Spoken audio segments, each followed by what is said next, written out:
Okay, we got Shelly from Northern New York on. Yep. Hey, Shelly. Welcome. Can you hear me? Yeah. Okay, cool. I don't have the video on because my computer decided to blue screen right before I came on. Oh no. Uh-oh. So it's kind of funny you guys mentioned Planned Parenthood earlier because that was kind of my topic. Okay. So I came across an article, and I'm pro-choice, but I came across the article is kind of satirical of like why we should defund Planned Parenthood because they talk about vaginas there and it's gross, and it was kind of funny. And I shared it on Twitter, and of course that got me involved into a debate. Big battle, right? With yeah, unfortunately, there's too much emotion. And I could always, maybe read part of the thread if you wanted to kind of give my background, but. Oh, I was just saying. I was just saying if you that guys had any like advice or like really good arguments to like deal with them and like shut down their arguments. I don't know. I think both sides end up talking past each other. I would like to reframe it personally. I would like to talk about who's going to be responsible for the child, and I think we need to answer that sort of question first, right? And if you're not willing to be the one responsible for the child, maybe you should stay out of the decision. Right. So that's my take on it. Let's have a conversation about that, and what can we do? What can we, reducing abortion, I think is a worthy goal, and that might be a way of making a bridge between those who are so-called pro-life.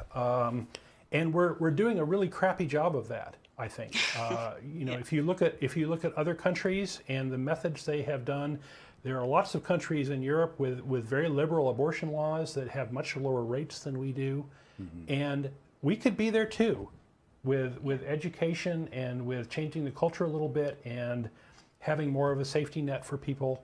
There are lots of things that we could do, and it seems like the folks who are mostly associated with the sort of pro-life side tend to be Republicans, and they tend to be, these that are very squeamish about sex ed, and they're very squeamish about, any sort of public funding of contraceptives, and they're very squeamish about, health care for people who are, maybe indigent or who need it. These sorts of things, and we've had a lot of fights here in Texas even on that issue. So we're kind of in a bad spot, and I hate to say this, but this is probably going to be the main cultural war thing for the next couple of years, because the gay marriage thing is pretty much a done deal. I don't think, there's screaming and yelling going on, but it's not amounting to anything. So I think that this is going to be the main thing, and I think that. Those who are concerned about this ought to get more involved, because I think this is a pretty important issue. Yeah, definitely. I think there's another element too. What I was going to say. I think there's another element that whether they admit it or not, there's a big element of sexual shame going on. It's Oh yeah. I want you to bear the burden of the consequences of your immoral behavior, and so the carrying the baby to term becomes a punishment for your immorality rather than right. Looking at it as, okay, who's going to take care of this child? I think that's a huge part of it. And that's a crappy way of running things. Yeah, it's ridiculously frustrating that when it comes to Planned Parenthood, they're only focusing on the abortion side of it when that's only a small part, and like the videos that popped up were already proven to be highly doctored. And yes. Yeah, it's like a modern day witch hunt of some sort. It's a kangaroo trial on this sort of thing. And Ted Cruz in his speech at the Republican debate just was spewing all sorts of lies about this as a way of advancing himself. I think a lot of folks see through him, but it's just sad that this has become kind of a means to advance the agenda of people who are want to control the women. Want to control women and are happy to do it by any unscrupulous means.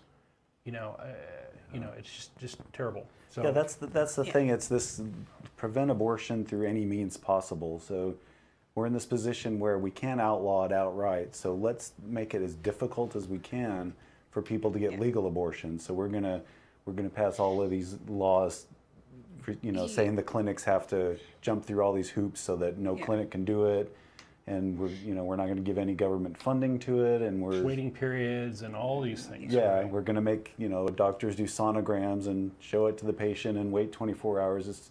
It's so that people, it will be such a hassle for people that they will give up and not do it, and they admit that. They say we want to make it as difficult as possible. Yeah. And for you to exercise your legal rights. Well, it's been sort of proven. The Guttmacher Institute has done studies, and they have concluded that passing laws and making things more difficult is not necessarily something that changes the rates of abortion. Right. But what it does do is it makes abortions more dangerous for women. Right. So that's terrible. You'd think if they wanted to not have abortions, they would be okay with the contraception and stuff that Planned Parenthood provides. But nope, we're going to focus on this fake information and try to stop you all with this really bad scientific logic, because they all think that a 6-week-old fetus is the same as a baby, and so it's infanticide. And it hurts my brain trying to, because I'll argue back and forth and try to prove my point, and they just don't get it, or they put words in my mouth, or it's one of those things like Don. Why do you hate science? I don't. You do apparently, though. It's one of those things like Don was saying, that people end up talking past each other because they're opposed to it, and it's not a rational. They came to that conclusion by examining all the facts. It's they're against it, and it's immoral, and God said it, and I believe it, and that settles it. So you really can't reason somebody out of a position that wasn't gained through reason. Yeah, and once they sort of decided it's baby killing, it's very hard to sort of argue with that, because it's very sort of emotional at that point. Yeah. Yeah. So do the best you can to make it a sort of a reasoned conversation. With our friends and these sorts of things. I think that's about the only thing that we can do at this point. Change the topic a little bit to responsibility instead of, who's so going to... much harder to do on Twitter when you only have 180 characters. Yeah, exactly. It's really ironic that the people who kind of wrap up their position on their religious beliefs don't seem to have any problem lying in order to prevent this from happening, when lying is against their religious beliefs as well. So it's one of those. Do you have an example of that, John? Well, like you were saying, Ted Cruz getting up there and just telling all these lies about what Planned Parenthood is doing. Well, what about bearing false witness, Ted? Right. How Christian are you? Right. But it really is by any means necessary. So if I have to lie to stop this from happening, then it's acceptable. Yeah. The means justify the end. Yeah. Or the ends justify the means. Sorry.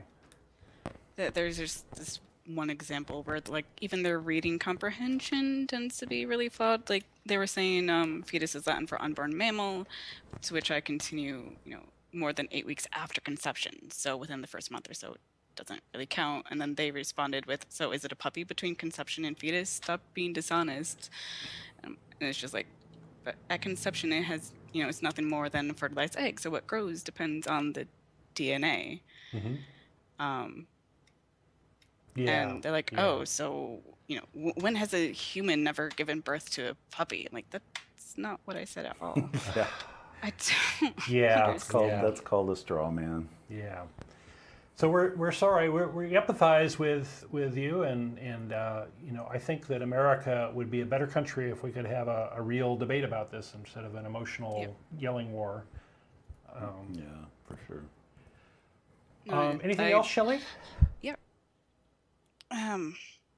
Yeah, it's just I end up watching the show quite a bit, like on YouTube or whatever, because I end up always getting frustrated at some sort of religious argument, like the whole Satanist statue a month or so ago. Oh, right. So I wanted to actually like call in for once and be like, what do you guys think I can do better here? That kind of thing. I think you're doing great. Just keep it up. But Thanks. sometimes you just kind of have to beat your head against the wall and move on to Yep. something else. Yeah. That works. All right. Well, thank you for your call, Shelly. No problem. Appreciate it. Take care. Okay. Bye. Let's pick Ian next from West Palm Beach, Florida. Seem to be having a little more luck with the Skype this week than Yeah. last yeah, week. it's working out. We got a had some queue of hiccups. callers. Yeah.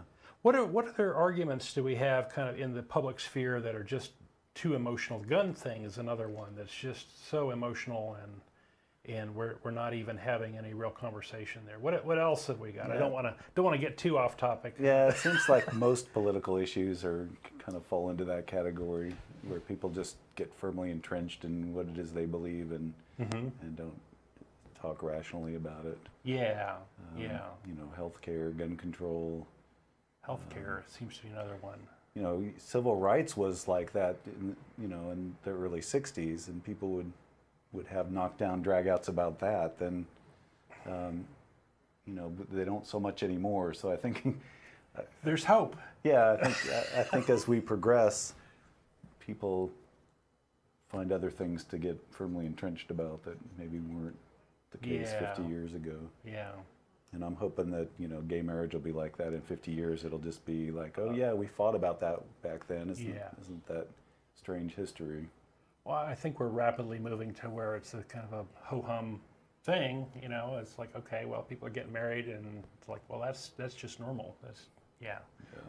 We're getting there. So that I'm actually kind of pleased, just in my lifetime, how rapidly that whole thing has changed.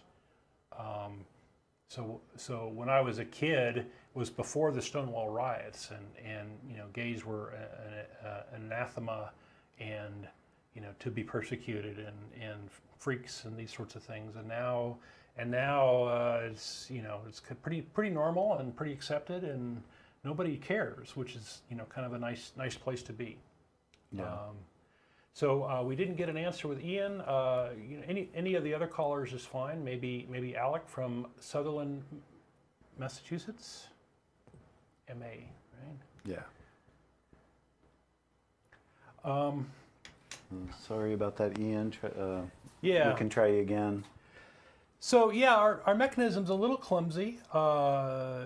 We have to call you, and we only have one way to do that. And down the road we may get a proper phone system, but it's expensive, and we're a nonprofit organization, and that's maybe not something where we want to spend our money necessarily.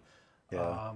We're looking at solutions to do voice over IP and have a box with multiple lines like we did in the old studio. So we're looking at ways of doing that don't cost too much, but